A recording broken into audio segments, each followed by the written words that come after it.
Share market में आज 4 सितंबर को भारी उठापटक देखने को मिली। जीएसटी सुधारों की खुशी में सेंसेक्स और निफ्टी ने मजबूती के साथ कारोबार की शुरुआत की और खुलते ही करीब 1% तक उछल गए, लेकिन दोपहर बाद हुई तेज मुनाफा वसूली ने पूरा माहौल बदल दिया। बाजार में दिखा शुरुआती जोश थम गया और सेंसेक्स व निफ्टी अपनी अधिकतर बढ़त गंवाकर मामूली उछाल के साथ बंद हुए। कारोबार के अंत में सेंसेक्स 150.30 अंक या 0.19% बढ़कर 80,718.01 पर बंद हुआ। वही निफ्टी 19.25 अंक या 0.08% बढ़कर 24,734.30 पर बंद हुआ, जबकि शुरुआती कारोबार में सेंसेक्स 888.96 अंक बढ़कर 81,456.67 के स्तर पर पहुंच गए। वहीं निफ्टी 265.7 अंक की छलांग लगाकर 24,980.75 के स्तर पर पहुंच गया। सेक्टोरल प्रदर्शन की बात करें तो तस्वीर मिली जुली रही। निफ्टी ऑटो इंडेक्स 0.81% की तेजी के साथ आज के टॉप सेक्टोरल गेनर रहा। वहीं एफएमसीजी इंडेक्स 0.18% मजबूती के साथ बंद हुए। हालांकि दोनों इंडेक्स ने दिन की शुरुआत तेजी का बड़ा हिस्सा गंवा दिया।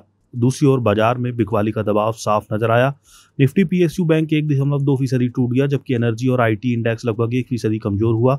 इसी तरह रियलिटी 0.81%, मेटल 0.64%, मीडिया 0.59%, इंफ्रा 0.58% और फार्मा 0.18% की गिरावट के साथ बंद हुए। बीएसई में लिस्टेड कंपनियों का कुल मार्केट कैपिटलाइजेशन आज 4 सितंबर को घटकर 451.33 लाख करोड़ रुपए पर आ गया, जो इसके पिछले कारोबारी दिन यानी बुधवार 3 सितंबर को 452.76 लाख करोड़ रुपए रहा था। इस तरह बीएसई में लिस्टेड कंपनियों का मार्केट कैप आज करीब 1.43 लाख करोड़ रुपए घटा है। दूसरे शब्दों में कहें तो निवेशकों की संपत्ति में करीब 1.43 लाख करोड़ रुपए की गिरावट आई है।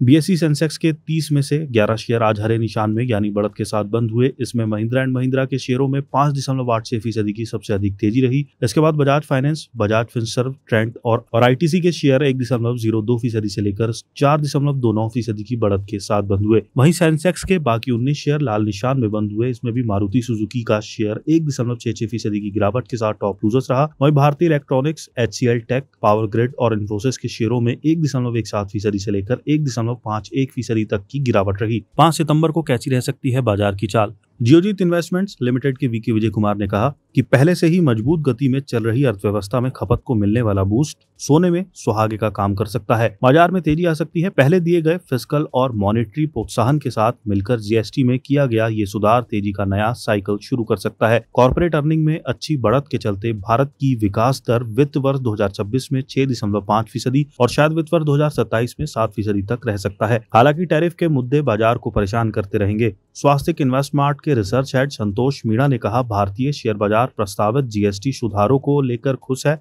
इन सुधारों के तहत कर स्लैब को 5% और 8% में बांटा जाएगा। 12% और 28% की दरों वाले स्लैब को इनमें मर्ज कर दिया जाएगा। सरकार के इस कदम के चलते त्योहारी सीजन से पहले उपभोक्ता मांग में तेजी आने की उम्मीद है, जिसका फायदा कंज्यूमर ड्यूरेबल्स, ऑटोमोबाइल और एफएमसीजी जैसे सेक्टरों को होगा। हालांकि इन सेक्टरों के शेयरों में पहले ही तेजी आ चुकी है। कर कटौती से खपत आधारित ग्रोथ को बढ़ावा मिलता है, लेकिन इसकी सफलता कंपनियों द्वारा अपनी बचत का फायदा उपभोक्ताओं तक पहुंचाने पर निर्भर करता है। बाजार की नजर सरकार की आय और ब्रॉडर इकोनॉमी पर जीएसटी कटौती के पड़ने वाले असर पर बनी रहेगी। तकनीकी नजरिए से देखें तो निफ्टी 24,350 से 24,500 के दायरे में डबल बॉटम बना रहा है। 24,770 के रेजिस्टेंस को तोड़ने पर निफ्टी में 25,000 का टारगेट हासिल हो सकता है। इस तरह से ऊपर बंद होने पर निफ्टी में नई तेजी देखने को मिल सकती है।